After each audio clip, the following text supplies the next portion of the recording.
गुरु महाराज महर्षि में ही परमहंस जी महाराज की वचन है, शब्द सुरत अभ्यास सरलतर, करी करी सार शब्द गही लीजे, ऐसी युगति कायागर त्यागी, भव भरम भेद सकल मल छीजे, भव खंडन आरती है निर्मल, करी में ही अमृत रस पीजे। अमृत का रस कैसे पिएंगे? गंगा लाभ कैसे होगा? गंगा लाभ कहते हैं किसे? माता पिता को प्रेम पूर्वक आदर मान सम्मान सहित अगर माता पिता अंत गति को प्राप्त करता है तो पुत्र के लिए वह गंगा लाभ हो गया। की भेले हो? हाँ, माँ बाप तो आप स्वर्ग सुधारिए गेले, गंगा लाभ भै गेले। ओहो एकटा बोझ रहे, एक बचपन से पाला पोसा, सारे ही दायित्वों का निर्वहन किया माता पिता, और अंत समय में आप उनको सतगति दे दिए श्रद्धा प्रेम सहित, तो यही हुआ गंगा लाभ। गंग जमुना सरस्वती की धार बह रही है। राजा शांतनु के धर्म पत्नी गंगा महारानी ही थी, तो राजा शांतनु कौन गंगा में स्नान करने के लिए गया था? वशीकरण एक मंत्र है, तजिए वचन कठोर। सुहाग के पानी के संबंध में कल सुने थे। सुहाग का पानी किसे कहते हैं? सुंदर वचन, प्रेम भरा वचन, आदर और मान सम्मान का जब पानी पड़ जाता है जीवन में, तो जीवन हर्षो उल्लास और खुशी से भर जाता है। एक घर की दास्तान है दो पुत्र वधू का। एक पुत्र वधू बड़ी, उनके दिल में पूजा पाठ ये सब मन में होता था, और आए हुए अतिथि का सेवा भाव था उनको, इतना था उनके पास। एक के पास में सेवा भाव था तो अतिथि सेवा सत्कार नहीं था। अब ईश्वर किसके तरफ वास करेगा? जिसके पास में सेवा है तो अतिथि सत्कार नहीं है, जिसके पास अतिथि सत्कार है सेवा नहीं है, तो परमात्मा किसके तरफ वास करेगा? ईश्वर। जिसके पास दोनों हो जाएगा तो उसके घर में स्वर्ग जन्नत हो जाएगा। जन्नत और जहन्नम। जहन्नम कैसे होता है? नरक। आज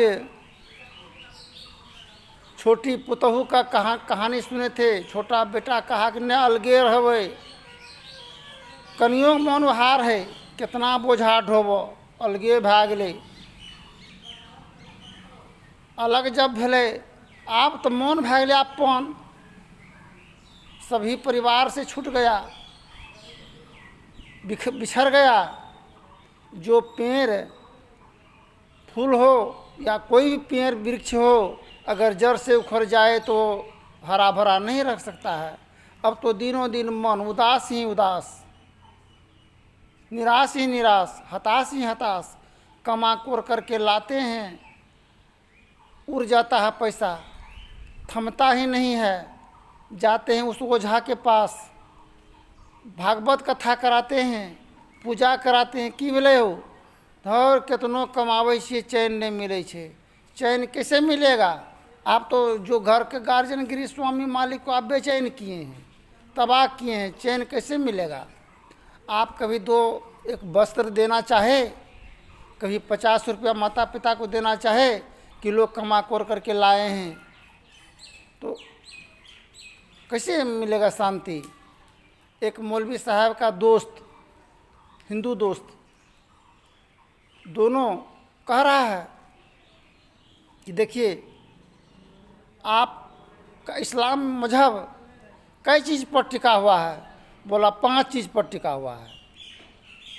बोला 5 क्या है? कलमा, रोज़ा, हज, ज़कात और रोज़ा, 5 चीज़ पर टिका हुआ है हमारा इस्लाम मजहब। बोला देख आपका मजहब कितना चीज़ में टिका हुआ है? बोला हमारा मजहब है 50 चीज़ में टिका हुआ है, तोरा 5 है। बोला 50 चीज़ कौन चीज़ है? अरे भाई पूजा करते हैं, गंगा स्नान जाते हैं, उपवास करते हैं, व्रत करते हैं, पंडित जी को बुला के पूजा हर तरह के काम करते हैं, गाछ वृक्ष सबको पूजते हैं, पत्थर कंक को भी पूजते हैं, मूर्ति को पूजते हैं, पूजा हम लोग ढेरी करते हैं, 50 चीज़ में टिका हुआ है। बोला 50 चीज़ में आपका टिका हुआ है, 5 चीज़ में हमको टिका हुआ है, तो शांति कहाँ मिलता है? चैन। बोला चैन कैसे मिलेगा? कहीं ज़रूर छूट रहा है, कोई न कोई भंगठी है, इसलिए चैन नहीं मिल रहा है। दोनों दोस्त दरियाई सफ़र में आगे बढ़ने लगा। आगे बढ़ने के क्रम में हिंदू दोस्त के पास में पानी भी था और दाना भी था, अन्न। भूख लग गया, प्यास से व्याकुल होने लगा। बोला मित्र हमको तो भूख लग गया, प्यास लग गया है, थोड़ा खिलाओ कुछ। बोला हम नहीं खिलाएंगे, तू बोले 5 चीज़ पर टिका हुआ है, तो 5 तो है ही हो ही गया, तो फिर खाने का क्या ज़रूरत है, पानी की क्या ज़रूरत पड़ रहा है, बोलो। बोला नहीं खिलाओ खिलाओ। बोला सारे जीवन का आप नेकी हमको दान दे दीजिए, तब खिलाएंगे हम। बोला ठीक है दे दिए, सारे जीवन का नेकी दे दिए। बोला अरे खा तो लिए, पानी भी पिलाओ।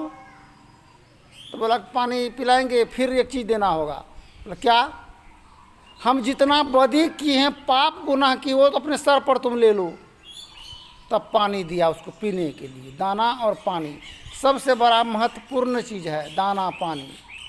उसी को हम लोग दाना पानी कैसे खाना चाहिए, किसी का हक मारा हुआ नहीं, किसी का शोषण किया हुआ नहीं, किसी को धोखा दे करके नहीं, छल करके नहीं, एवं प्रकार से मेहनत और खून पसीना का कमाई खाने की ज़रूरत है।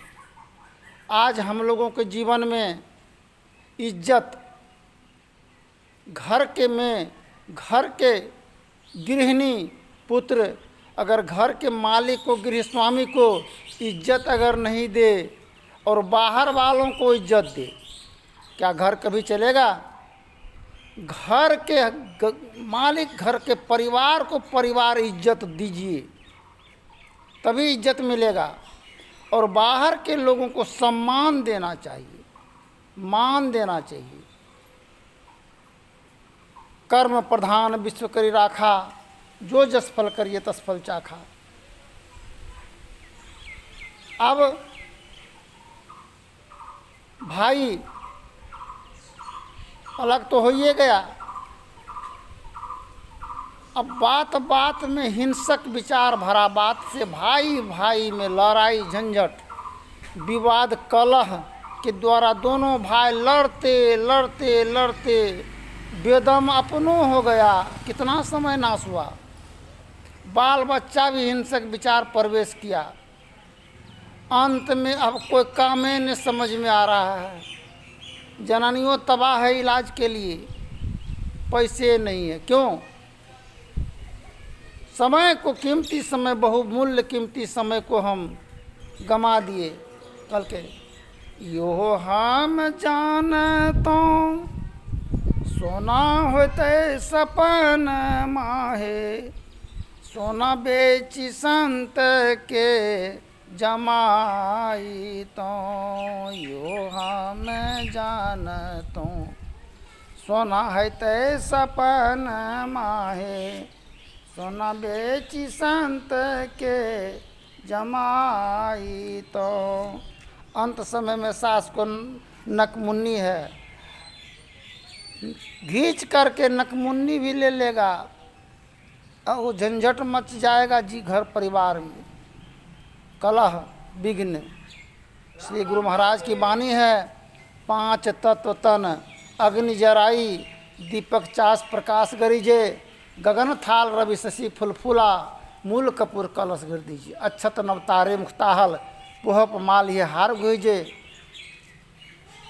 ऐसा हार पहनने की जरूरत है कि जीवन में शांति, सुकून, चैन मिल जाए, आनंद की खुशी की बहार आ जाए। संत मता बिनु गति नहीं, सुनो सकल दे कान, जो चाहो उद्धार को, बनो संत संतान। बकरी गाय का बच्चा जन्म लेने के क्रम में कौन अस्पताल में जाना पड़ता है ऑपरेशन कराने के लिए, स्वयं ही हो जाता, घास खाता है। हम लोग इतना प्रकार का व्यंजन खाते हैं, हम लोग को जाना पड़ता है डॉक्टर के। क्यों? आपसी कलह, विघ्न, परेशानी का बौछार के कारण ये उत्तेजना, उत्साह मन का हम लोग स्वयं ही खोल देते हैं। जो अपने ही शिशु का जन्म देने का भी सामर्थ्य नहीं होता है, साथ ही साथ 32वां दूध भी सूख जाता है। जो पिलाने की क्षमता नहीं होने के कारण हम लोग बाज़ार से खरीद करके दूध उपलब्ध करते हैं और बच्चों को दूध पिलाते हैं। ठीक इसी प्रकार गृहिणी का भार और दायित्व है अपने गृह स्वामी को चलाने का, और गृह स्वामी का दायित्व और भार है गृहिणी को चलाने का। सत्य व्रत में आप हो, अभिशाप क्या करे, हरि गुरु चरण में प्रीत हो युग काल क्या करे। व्रत है सत्य, सत्य बोलते हैं तो रोज पूजा हो रहा है, व्रत हो रहा है। सबसे बड़ा धन है प्रेम रतन धन, सबसे बड़ा पूजा है कर्म। तो कर्म प्रधान विश्व करी राखा, जो जस फल करे तस फल चाखा। हम लोग बुरा काम करेंगे, अत्याचार जुल्म ढाएंगे और सुकून और चैन खोजेंगे तो कहाँ से मिलेगा। फिर आगे के प्रसंग में बोलेंगे। धन्यवाद। जय हिंद, जय भारत।